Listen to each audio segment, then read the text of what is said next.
So today it's interesting because I've had a lot of things on my mind. And, I'm Anthony White, the Orange Tie Guy. And it's interesting because I figured why not do a new setting in my open living space, right? Instead of actually cooped up in my office right in front of a green screen. And I think far too often, we don't, well, I don't anyway, know what the perfect setting is. Actually, I do. It would be in a big old studio that would easily be probably, I don't know, 3,000 square feet easily. And if not 5,000 square feet, and have like a whole, like, if you will, collage of people that were producing and editing and, providing me with resources and details. But guess what? I'm a one man show. So being the Orange Tie Guy, I've been thinking about this. We talked about, what do you want? Um, but I think that far too many people don't realize it's also essential. It's a necessary thing to know, not just, what do you desire, what do you want, but do you believe you can get it? And I've said this in other videos that I've done before. I've asked friends and people for feedback, and whether it's, doing this on Spotify or Anchor FM or YouTube or Facebook or whatever, social media or network it is. I think people like to see your face. Unless you're driving in a car, then you can definitely listen to this. But for me, one of the biggest attributes is trying to figure out, okay, what's my purpose in life, right? A lot of us are trying to figure this out, or they're like, you know what, I don't care. Well, you're gonna care, because eventually it's gonna come to a point where you try and figure out, what's my cause? What is my purpose? If you watch any movie, there's always a purpose to it, right? People are trying to identify and figure out who they are, or what they're looking for, what they want. And one of the biggest clinchers, I guess, could really come down to, who are your parents? What were their values? Where were you raised? The environment you were in? Did you feel deprived as far as validation, acceptance, approval, love, if you will? And then trying to figure out, okay, well, who is it that I want love from? Is it, the gang down the street? Is it the neighbors? Is it people at church? Is it your parents? Is it, who is it, right? Or who are they, right? That can provide that to you. Well, I figure, once you've kind of obtained a desire to do something, right? But if it's something ambiguous, like change the world, right? It's nothing defined or specific in that format, then you have a problem. The biggest problem being is that you are trying to figure out something in like an internal way, but saying, well, I want to be a force for good, or I want to change the world. Oh, right on the hour. By the way, I should probably in the future cater my videos so that they're actually not on the hour, so you don't have to hear this nice little beautiful chime, because it usually lasts about 20 seconds. So if you want to fast forward this, then that's not a problem for me. But it's coming to an end here in a second. Lucky me recording this on the hour. But one of the realities that pops into my head is, if you want to be a force for good, or I want to free people, or I want to help those who can't help themselves, that's too ambiguous, because it's very vague. It's broad, and one of the problems is that when you say that, there can be so many ways of doing that, right? Being a force for good could be for nature, it could be for animals, it could be for children, it could be for education, it could be for health and wellness, it could be for whatever, right? So you got to kind of really define who you are. I spent many years, and I hate to say this and admit this, but this is a part of being who I am. It's a part of transparency and authenticity, is that I would collect stuff. I was a hoarder. I probably still am classified as a hoarder, if you will, because there are certain things that I want to do. Okay. I'm going to give you a little example. Like, for example, I would love to buy a couple crucibles, something that's pretty big. And if you don't know what a crucible is, it's basically that little cauldron or cup that you melt like metals or plastics or whatever in. And I've always been fascinated with that idea, right? Now with like Lord of the Rings and like all that, stuff from way back in the day, medieval ages and whatnot. melting and metallurgy and all that other stuff. I find it fascinating, but I've never grown up in an atmosphere or an environment in that way. I live in Utah now. I lived in California. I lived in Hawaii. I lived in Pennsylvania, but I was never around people that would teach me or taught me or even had that opportunity to be like, oh my goodness, that's awesome. Like, I want to learn to do that and have them actually allow me to be a protege or an apprentice or whatever. And I find it wonderful when people identify and say, okay, well, I want to do this for the rest of my life. Or I love this and I want to do this. Or I'm willing to try this or focus on this for a year or two and see how it makes me feel, right? People that succeed or thrive at whatever it is that they do, they focus on something. I love Price Pritchett's book, U Squared, where he talks about, or pick your aiming point. You need to find out, right exactly where is it that you're pointing, and then, or where you want to be, and do that. Because I mean, if I let's take my background for example. If I focus on, my dog over here in her kennel, or a fan, or if I focus on the couches behind me, or a light switch over here, or the door, whatever, the clock, one of many. But it's the idea of like, where's your aiming point? Almost like a sniper or an archer or something. It's like you have to pick that target and aim for it. I had a blowgun once upon a time. I thought it was so cool to have this idea, right? I think I bought it or somebody gave it to me or something. I was like, sweet. Granted, they're not useful unless you're like trying to be lethal. Or if I was in Hawaii and I had it, it'd probably be pretty cool to like, shoot or, try and, peg those fruits like, bananas or coconuts or something like that. But like I tried it for a couple of times and I was like, okay, I'm done. But I kept it. It was super weird. Like, oh, maybe I'll grab it another time or some other details. And it's like, nope, never returned back to it. Eventually I got rid of it, I think. I mean, it could be stashed away in some junk area of, my storage area. And it's like, I don't know. But one of those things is I have no desire to focus on that anymore. So I can get rid of it. But you got to pick your aiming point. You got to identify, what is it that I want to do? What do I want to focus on? Well, I was thinking about it the other day and I'm like, you know what? I'm into recycling. I saved my recycling.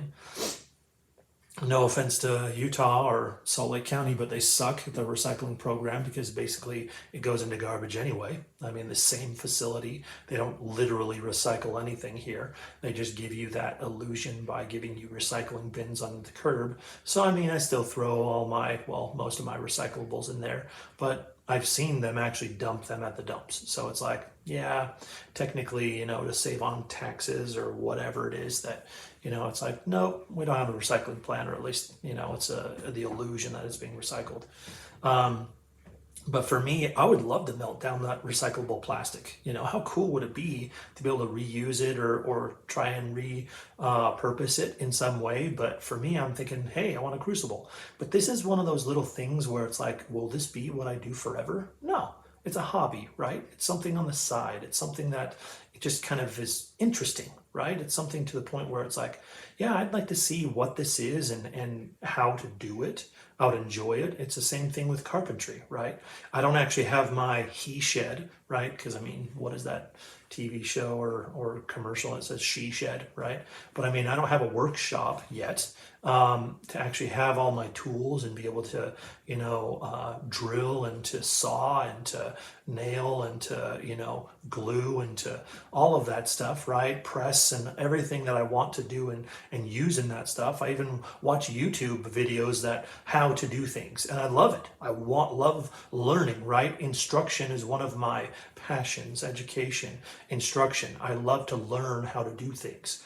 Does that mean I'm going to be like learning how the heart works and stuff? Does that mean I want to be a heart surgeon? No, not at all. But we've got to pick something, right? I love the fact that I can help people. And it was interesting because it seemed like it was thrust upon me. My backstory is, not something I'm going to share right here, but, having been picked on, at a younger age and knowing what it felt like to be isolated and or, excluded. And then I learned to listen, and I learned to, build friendships. And I learned that, not every friendship is going to last forever, but, you take what you can and what you want. And so as I went through this process to learn and get to know people and to actually enjoy being with them, I also learned about my own experiences and other people's experiences. And so when people would come to me and explain or really more vent their frustrations, I all of a sudden would start to ask questions and say, well, why didn't you try this? Or why didn't you do that? And they're like, what do you mean? And then I was like, well, typically when this happens or this happens, it's because of this. I've never heard of that, or I've never thought about that before. And then I've all of a sudden just out of the blue became this, consultant, this therapist that has no certification, and I'm like, huh, for some reason people talk to me. They want to talk to me. I don't know why, because I tell everybody everything. I have no vaults of secrets. I'm very vulnerable and transparent, and authentic. I mean, when it comes down to it, that's really just who I am. And it was interesting because all of a sudden I started to learn that who I was and what I do, just as a byproduct of who I am, is helping people. And it was like, okay, maybe this is what I should do. Even though I love the idea of, potentially, doing this or that or whatever. I even thought about acting at one point in time, and I'm like, no, Hollywood's corrupt, and I'm like, hard pass for me on that. And then it just became like this whole other thing. I even tried politics. I was the student body president at my college, and nobody knew who I was. I was literally a nobody, and somehow I got elected, and it's like, but I hated politics, hated it, and it was just this idea of, I love the idea of being able to help and serve, but everything behind the scenes, hard pass, for me. But if I was to do it again, now having had that experience, I'd actually take that opportunity again. I'd try it again, but I would do things a whole lot differently because I know I could now. Back then, I was a people pleasing, totally insecure young man, I would say. Technically, I was a man, but I was a lot younger than I am today. But it's this reality check of saying, okay, well, let's try some stuff. Let's figure out, what is it that I want to do? Is it something that I like? Is it something I dislike? I have a cousin who's a fireman, and being a part of the fire department, like, he went through a rigorous process. In fact, he had built some significant amount of muscle. And I was like, dude, how did you do that? He's like, sit-ups and push-ups, bro. And I was like, really? I'm like, cuz you're like, well done, kind of a thing. He's like, yeah. I'm like, do you take any diets or whatever? He's like, no, I eat whatever I want, kind of thing. He's like, but I do a whole lot of push-ups and sit-ups. And I was like, really? He's like, yeah. And I find it funny because everybody has their own method to their madness or whatever. But when he became a fireman, it's like, yeah, I love this. I love what I do and everything. But he had tried a few other things. He tried truck driving. He tried, like, I don't know what the few was, but it was like, over and over again, I knew he was like retooling himself and reskilling himself on something else. And now he's found his passion and what he wants to do forever. So finding out, what do I want is essential, right? But the second that follows up to that is like, not just what do you want, do you believe that you'll get it? Do you believe that you can have it, that you want? Do you believe that it'll happen? Because God rest his soul, but my dad, as much as I loved my dad, he had a lot of flaws. And one of them was his weight. It was just laziness, really. And I hate it because I fight it every day in myself, because I saw how he was for 30 something years. And I was around it most of the time, and it was one of those reality checks for me, where when it came down to it, like, most of my life, he never worked, or he didn't work, I should say. He was sitting in a chair, like a reclining chair, and watching TV and eating. And that was really it. His joy was to get up and to go get fast food. And then he started to, in his older age, have me kind of go to and get his food for him. I kind of became his own DoorDash / Uber Eats / whatever other stuff that goes and fetches your food for you. But one thing that stuck with me is he didn't believe he could achieve what he wanted. Like he was a salesman for a long time, and he was like a roaming salesman. I guess they had stipends or whatever where they could spend their money, and then at the end of the year it would be reimbursed or whatever. That all went away like in the 90s, something like that. And he basically didn't have employment. I mean, he worked at a call center for a little while, but it's because he was so huge. I mean, he had a great voice and everything. And he was a great person in the sense that people loved being around him. He was a great storyteller. But he didn't believe he could achieve much more than that.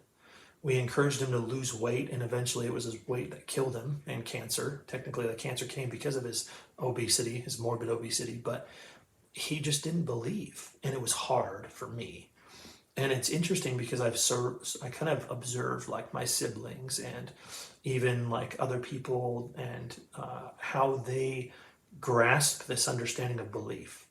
And it's through who is your greatest influence around you? You know, is your influence your parents? Is it your friends? Do they believe in you? Do they encourage you?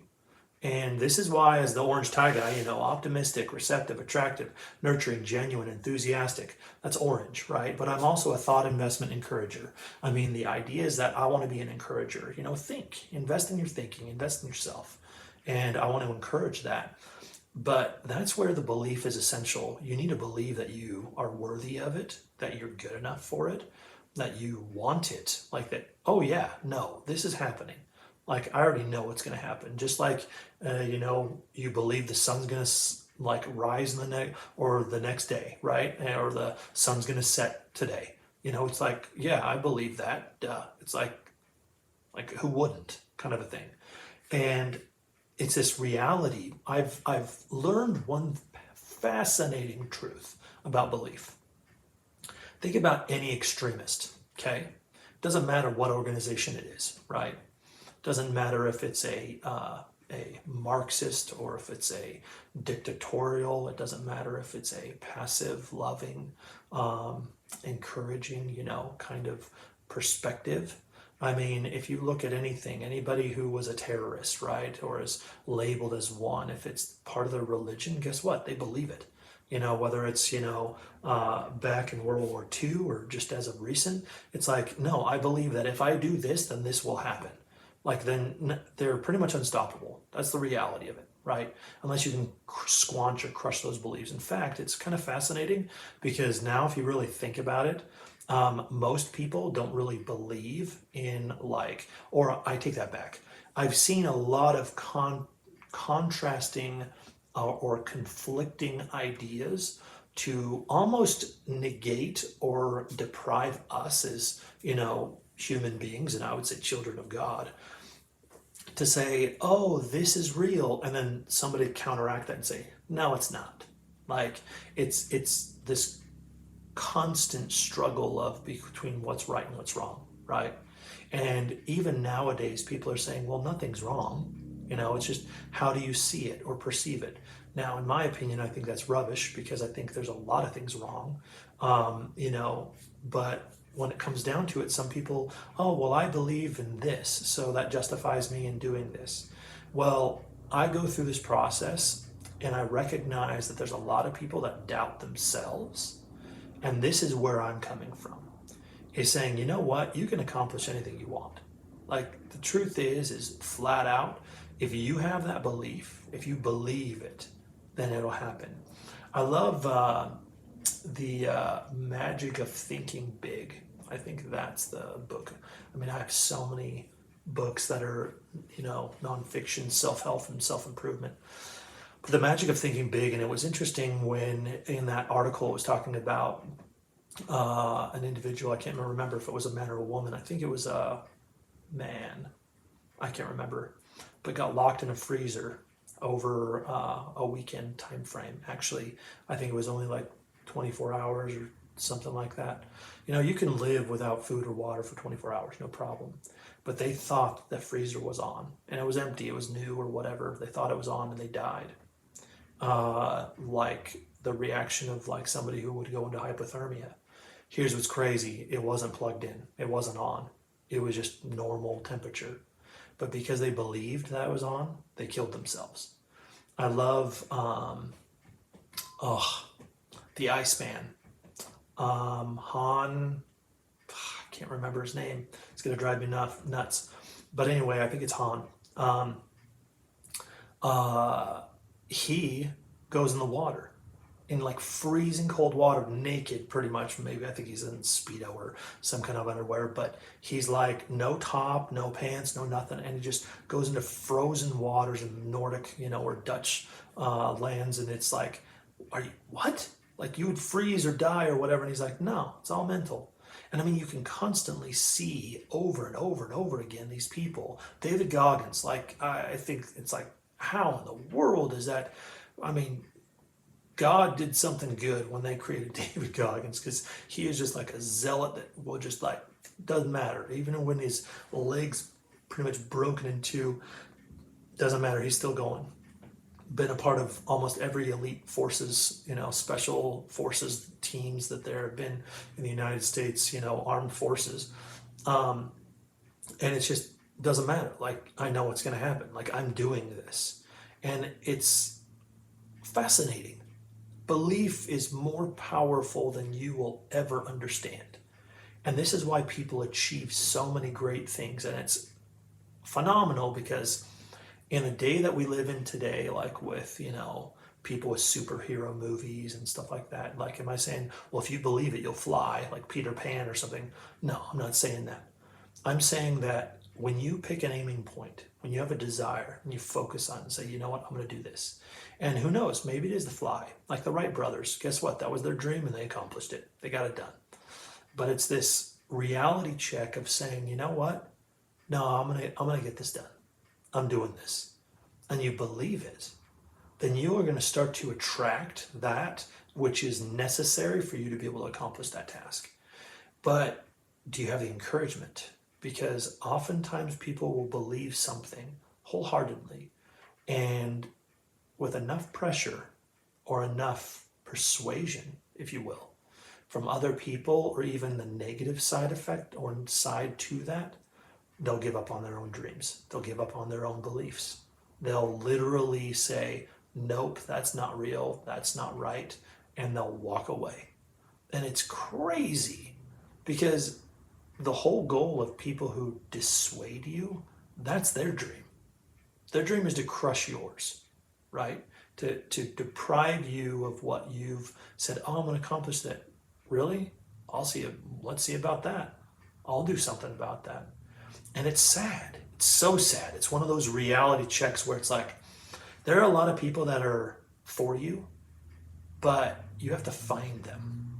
You have to seek them out, because there's a lot of people that are against you and they want to go against you. And for me, having spent 20 plus years in relationships and coachings, it's crazy because everyone is selfish naturally. We're selfish. We have to overcome that natural man or woman in us to become selfless. But it's something that we want to do. We have to want it. Because if we're like, no, I just want to get this done. I don't care who I crush. I don't care who I, sideswipe or, ruin in the process. Because guess what? There's a lot of people that succeed by doing that. I mean, in my opinion, that's messed up. And it's one of those things that isn't right. But guess what? There's a lot of people that do that. And unfortunately, that's something they have to live with, right? But it's a reality check of figuring out, okay, what am I willing to sacrifice? Because if you have a desire to focus on one thing, then guess what? You're going to be willing to sacrifice the other stuff. Like me, if this whole crucible thing and, smelting and all that other stuff, then it's like, if I'm willing to focus on what I really want, I'm going to give up the idea of, getting a crucible or, a big old kiln or something like that. I don't need that, right? It's this concept of when you have millions of dollars or you have unlimited resources, right? And you're like, oh, I'm going to buy all this stuff, and you never use it because it's like, did I really want that stuff? No. I bought it to kind of prove something to myself, that I could afford it or that I could have it or whatever. And it's one of those, I guess, reality checks of saying, okay, So now what? Well, now that I've checked it off my mark, it's now useless to me. So it's just junk, whether it's a Lamborghini or whether it's a penthouse in New York or whether it's, whatever, right? Because you can only be in one place at, one time. So if you have a home in, let's say Utah here or California or Pennsylvania or whatever, and then you have a nice penthouse in, New York, it's like, okay, why? Well, because I can.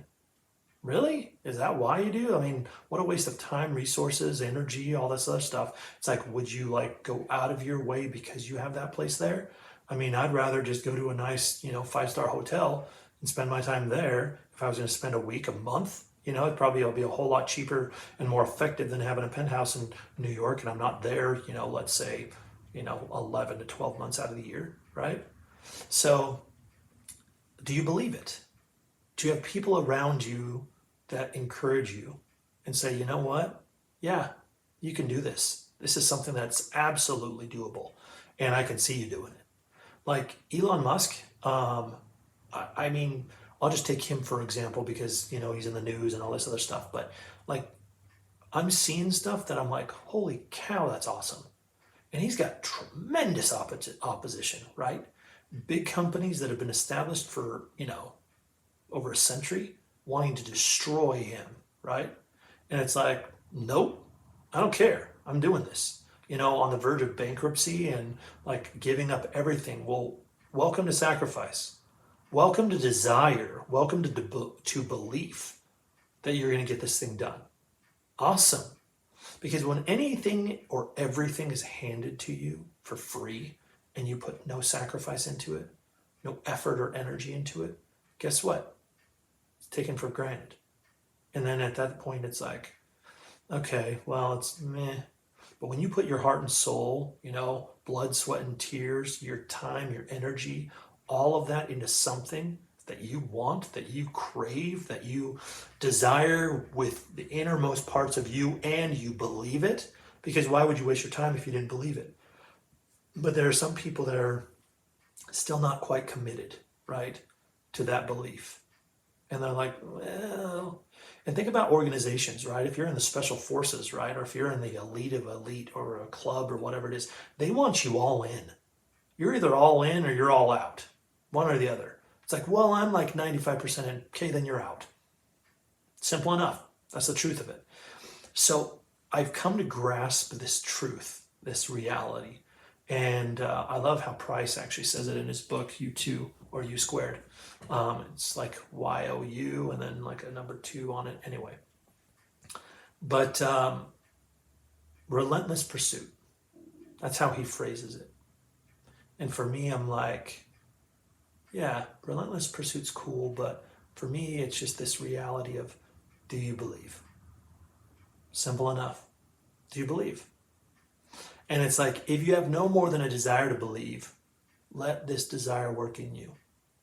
Let it grow like a seed or like a light that's slowly being turned on, right? Those incandescent light bulbs or whatever, the ones where you can see it clearly and it's like got the scroll, swirly things way back in the day. And it's like when you hit that light and the electricity hits it, starts to slowly illuminate and get bigger. Great. If you have no more than a desire to believe, let that desire grow in you. But you have to believe. Because if you don't believe, guess what? It won't get done. You can have all the desire in the world, but if you don't believe, it's fruitless. Well, I'm also almost at my mark, and I don't want these to be too long, but at the same time, I want you to recognize, from one guy here, the orange tie guy, whether it's Anthony White or whether it's whatever, right? Because it's Tonight with Anthony White. And even though you can see the daylight outside, doesn't matter. I'm still posting this for tonight. But it's this recognition to identify for yourself and say, you know what? Yeah, I believe. And I think about Jesus, and because I'm a Christian, in the Bible, when a man brought his daughter, and he says, "Do you believe?" And he says, "Yea, Lord, I believe." And I think we read this in context because we don't have like the ... or a dash to like wait for silence, right? In reading text from what happened to actual events. But I think it was one of those things where it's like, "Yea, Lord, I believe." And I think almost like, Christ was just like, are you sure? Like, you believe? And then the man says, help thou mine unbelief. It's just, you know what? Help me believe even more. And I mean, I'm not going to talk about the grace of Christ, even though it's in everything, and I could talk about it for 4 hours straight. But when it comes down to it, it's like, believe. You need to believe. Simple and straight. You know, in whatever it is that you want to have, to achieve, to become, you have to believe. So, me being the orange tie guy, Anthony White, thanks for joining me tonight with Anthony White. And I'm hoping that for you, because this is my full desire, that you're one that not just has a desire, but also believes.